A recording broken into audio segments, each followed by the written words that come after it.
बहुत लोग ये मान रहे हैं कि राजस्थान में सैचुरेशन है, 25 की 25 सीटें 2 बार से लगातार दे रहे हैं। इस बार बीजेपी फिसलेगी, जवाब दीजिए। और इस सीट पर खास तौर पर तीसरी बार आप उन्हीं पर किस्मत आजमा रहे हैं। त्रिनेत्र गणेश जी के इस धरा पर आज सबसे पहले रामनवमी की आप सभी को बहुत बहुत शुभकामनाएं। जय श्री राम। अंजना जी ने जो मुझसे सवाल किया और मैं हमेशा सवाल का जवाब ही उसी पे बात पे रहना चाहूंगी। 2019 में भी अंजना जी ऐसी ही बात थी कि राजस्थान के अंदर 25 से 25 सीट बीजेपी के पास नहीं आएगी, लेकिन 2024 में फिर से यही बात जब सामने आ रही है तो मैं लेकर आई हूं वो पूरा काम जो मोदी सरकार ने लगातार एक परिवार के रूप में 140 करोड़ की जनता को एक परिवार के रूप में रखा और जिस तरह से पूरे देश को आगे लेके जाने का काम किया, ना केवल देश में रहने वाला लोग या फिर बाहर रहने वाले जो भारतीय हैं उनको भी भारतीय होने पर गर्व पैदा किया। एक ऐसे प्रधानमंत्री ने काम किया, दिन रात काम किया, बिना रुके बिना थके, समय का पल पल शरीर का कण कण अपने देश के प्रति न्यौछावर किया। और ऐसे प्रधानमंत्री जब आते हैं तो निश्चित तौर पे जनता के प्रति उनका विश्वास, जनता में उनके जो मन में एक स्वरूप है उसके रूप में हमेशा सहयोग जो है वो मोदी सरकार को रहेगा। और आप देखिएगा कांग्रेस कह रही है, एक सेकंड आपको टोक रही है, कांग्रेस कह रही है कि आज रामनवमी के दिन आप लोगों ने राम मंदिर में प्रभु राम के ललाट पर जो सूर्य की किरण पड़े, ये सब कुछ बताकर 48 घंटे बाद अब वोटिंग होनी है। आप लोग भगवान राम के भरोसे एक बार फिर चाह रहे हैं 400 पार का नारा सफल हो। छोटा सा इस पर जवाब। देखिए, राम भगवान की कृपा तो चाहिए, ये तो तय बात है और यहाँ बैठे हुए सभी लोग इस बात को मानेंगे कि राम भगवान की कृपा आज सब लोगों ने, हमने भगवान पे जो विश्वास है वो हमें आगे काम करने के लिए प्रोत्साहित करता है और वो विश्वास हमारे लिए जरूरी है। आज जब सूर्य तिलक हुआ, मैं कहना चाहूंगी एक गौरवान्वित करने वाला अनुभव था मेरे लिए, क्योंकि 500 साल बाद ऐसा हुआ कि रामनवमी वाले त्योहार वाले दिन राम लला ने अपने भव्य मंदिर में आज का पर्व मनाया। ये हमारे लिए गौरवान्वित करने वाला विषय। ठीक है, संदीप चौधरी जी। हाँ, संदीप चौधरी जी, अब आपकी बारी है। देखिए, एक सेकंड, कई लोग ये मानते हैं कि लगातार 25 सीटें बीजेपी की झोली में जाना एक बड़ा फिनोमिनन है राजस्थान में। ये नरेंद्र मोदी की लोकप्रियता पर यहां मुहर लगाता है। गुजरात के बराबरी पर यहां पर प्रधानमंत्री की लोकप्रियता होना क्या सबसे बड़ा आपका चैलेंज नहीं है 14, 19 और अब तीसरी बार 2024 में? सबसे पहले मैं यहाँ के श्री गणेश जी को नमन करते हुए आप सभी को रामनवमी की हार्दिक शुभकामनाएं देता हूँ। उसके बाद मैं आपके सवाल के जवाब पे आता हूँ कि आपने कहा मोदी जी की लहर है देश में और इधर से हमारे सारे साथी कह रहे थे 400 पार हैं। आप लोगों के कम से कम 100 कैंडिडेट तो हमारी कांग्रेस से लिए हुए हैं। अभी जो हमारे कांग्रेस से आप लोगों ने बुला के टिकट दिए हैं, 400 पार की आप बात कर रहे हैं। साथ ही मैं कहना चाहूँगा कि मैं एक आम किसान परिवार का बेटा हूं। आप लोगों से एक सवाल पूछता हूं, राम जी तो सबके हैं, पर किसान के लिए मोदी जी ने क्या किया, युवा के लिए मोदी जी ने क्या किया, और सब चीजों को आप भूल जाइए। अभी राखी जी ने कहा कि 140 करोड़ का परिवार, तो मोदी जी का परिवार कहां है, जसोदा बहन जी कहां है? जवाब देंगे आप? मैं आप सबसे पूछता हूं, जसोदा बहन जी कहां है? आप लोग सब परिवार है, प्रधानमंत्री के परिवार में हम भी शामिल हैं, पर जसोदा बहन जी कहां हैं? आप लोग बात करते।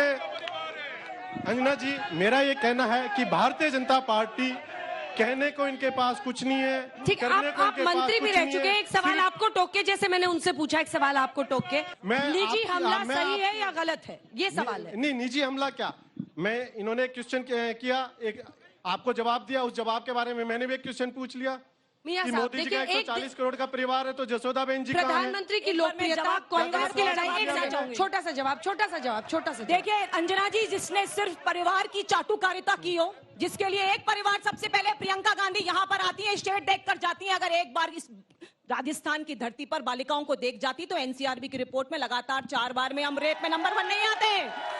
सिर्फ एक परिवार की चाटुकारिता करने वालों को आप एक्सेप्ट करेंगे या ऐसे मोदी जी को एक्सेप्ट करेंगे जिसने 140 करोड़ की जनता को अपना परिवार माना है? अंजना जी, परिवार पर जिस तरह से व्यक्तिगत आक्षेप लगाते हैं, आपको शर्म आनी चाहिए। आपको कॉम्पिटिशन करना है तो 10 साल के जो कॉम्पिटिशन कीजिए। 10 साल के यूपीए के सरकार के चिल्लाने से देश नहीं चलेगा।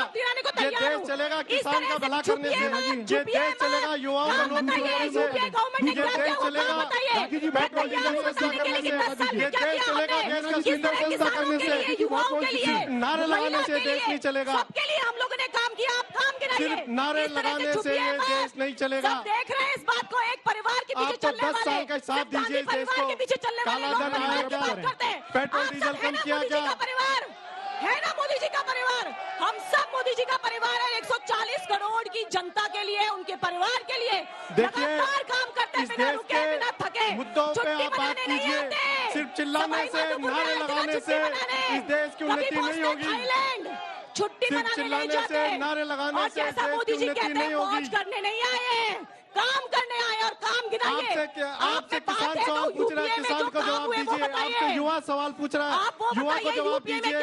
आपसे जो सामने महिला बैठी है वो पूछ रही है, पेट्रोल डीजल सिलेंडर का भाव कम कीजिए। चाहेंगे यूपीए ने क्या किया? 2G, 3G, जीजा जी, कॉमनवेल्थ 10 साल से आपके पास सरकार है। बताइए ना। आपने 10 साल से आपके पास सरकार है, आपने क्या कार्रवाई की 2G, लालू 3G जी में? को कोर्ट से कन्विक्शन बरी में किया कितना टाइम गया, लगा? सुप्रीम कोर्ट से 20 बरी किया साल गया। जुडिशरी अपना काम कर रही है, और मैं दावे से कहती हूँ आप दोनों से मेरा रिक्वेस्ट है, एक सेकंड, आप दोनों से रिक्वेस्ट है, प्लीज इसको शाउटिंग मैच मत बनाइए, बारी बारी से बोलिए। आप लोगों से भी सवाल लूंगी, नारेबाजी मत कीजिए, फिर आवाज नहीं जाएगी। मैं रिक्वेस्ट कर रही हूँ, प्लीज। देखिए, समर्थकों की लड़ाई होती रहेगी, आप लोग इससे मंच पर विचलित मत होइए, सीधा मत एंगेज कीजिए, मुझसे बात कीजिए, उनके प्रश्न में लूंगी। मीना साहब, आपके पास आते हुए, लेकिन एक सवाल यह भी है कि क्या इन इलाकों में जाति के आधार पर जनता आखिरकार वोट करती हुई नजर आती है? जौनपुरिया साहब के बारे में कहा जाता है हरियाणा के थे, यहां पर उनको उम्मीदवार बनाया गया, एक गुर्जर को लाकर मीणा कैंडिडेट इधर से। क्या जाति के आधार पर जनता का वोट करना भी इस पूरे इलाके में एक प्रथा जैसी है, एक तरीके जैसा है, या फिर नेता की, मोदी जी की या राहुल गांधी की लोकप्रियता बड़ा फैक्टर होता है? आपने बहुत अच्छा प्रश्न किया। इस देश के अंदर जो कांग्रेस ने सबसे बड़ी विडंबना दी, इस देश को कांग्रेस ने अगर सबसे बड़ी विडंबना दी तो वो इस समाज को जाति प्रथा में बांट कर किया।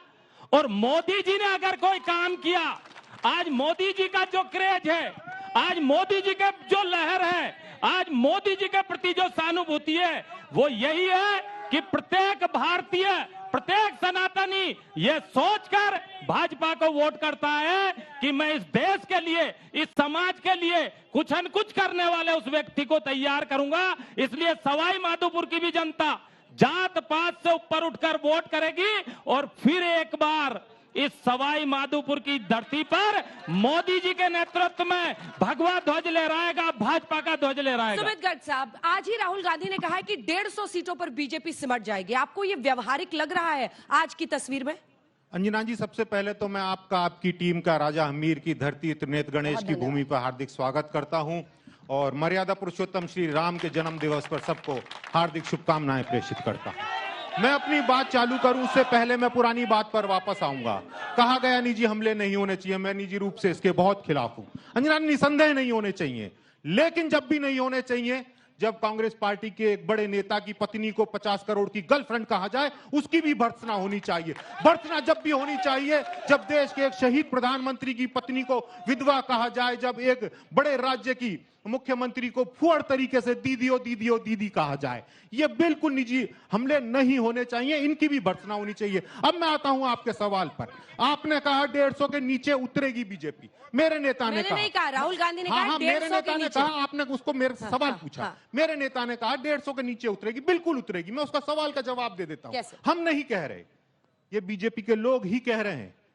इलेक्टोरल बॉन्ड को लेकर सबसे बड़ा घोटाला कौन बता रहा है? कौन कह रहा है देश की जनता बीजेपी से लड़ेगी? हम नहीं कह रहे, ये देश की वित्त मंत्री के पति कह रहे हैं कि इलेक्टोरल बॉन्ड देश में नहीं दुनिया का सबसे बड़ा घोटाला है और कोई लड़ेगा तो कांग्रेस जो नहीं लड़ेगी, कोई अलायंस नहीं लड़ेगा, बीजेपी से कोई लड़ेगा तो देश की जनता लड़ेगी। 1 मिनट में कंक्लूड कर देता हूं। उसके बाद बात आती है बेरोजगारी की।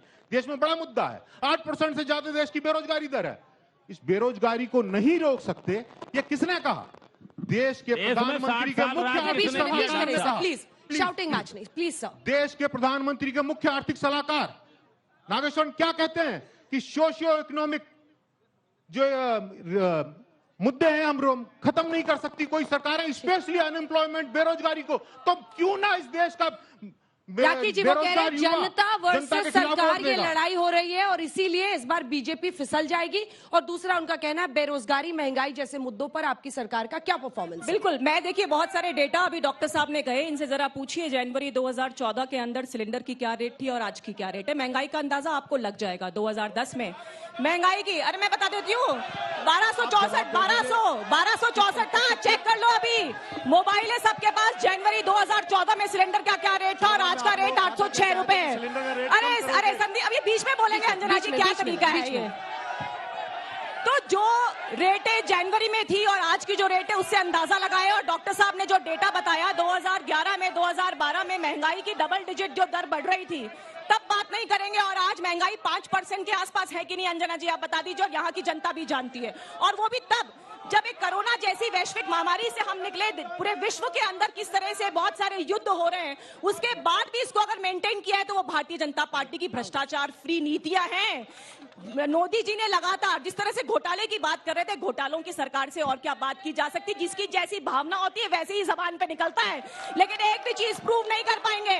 इलेक्टोरल बॉन्ड 2014 से पहले कैसे मिलता था पैसा पार्टियों को, ये बताइए। और अगर इतनी तकलीफ थी तो 1400 करोड़ रुपए क्यों लिए कांग्रेस पार्टी ने इलेक्टोरल बॉन्ड के माध्यम से? आपको इतनी तकलीफ थी